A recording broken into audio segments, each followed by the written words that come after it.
Hello, প্রতি বছর আমি আধা আধুরা শপিং করি। শাড়ি আছে তো ব্লাউজ নেই, লেগিংস আছে তো কুর্তি নেই। তো আমি ঠিক করেছি এবছর আমি ভরপুর কুর্তি কিনবো। তাই জন্য ফ্লিপকার্ট থেকে একটা ভীষণ সোবার আর সুন্দর একটা কুর্তি কিনেছি। চলুন আপনাদের সাথে শেয়ার করি। এই হচ্ছে কুর্তিটা। বাও, আমি অ্যাক্টিং করছি, যদি আমি আগে খুলে দেখে নিয়েছি জিনিসটা কীরকম এসেছে। কালারটা আমার ভীষণ সুন্দর লেগেছে। আমার ওপর ভালো লাগবে কিনা জানি না, কিন্তু পার্সোনালি আমার ফাটাফাটি লেগেছে। আর এখানে খুব সুন্দর রোজ মোটিভের কাজ করা, আর এটা না পিওর কটন, যেটা ভীষণ ভালো একটা ব্যাপার। খুব সুন্দর এসেছে, ভীষণ সুন্দর এসেছে। দেখ একটু পরে দেখাই। এই হচ্ছে কুর্তিটা, যেটা ভীষণ ভীষণ সুন্দর এসেছে।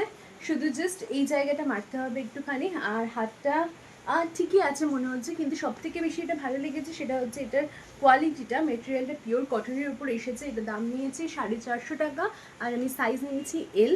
একদম পারফেক্ট এসেছে। আমি যে এক্সেল ফেক্সেল হয়ে গেছে এতদিনে, কিন্তু না, এলে গিয়ে সীমাবদ্ধ হয়েছে। খুব সুন্দর জিনিসটা। গলার যে এই ডিজাইনটা, এই জায়গাটাও আমার খুব ভালো লাগে, ভীষণ সুন্দর লাগে। এটার লিঙ্কটা আমি ডেসক্রিপশানে দিয়ে দেবো। এটা গেছে একটা, আরও ডেফিনেটলি কেনা যাবে। এত এত সুন্দর এসেছে জিনিসটা। তো এই কুর্তিটা আপনাদের কীরকম লেগেছে আমাকে জানাতে অবশ্যই ভুলবেন না।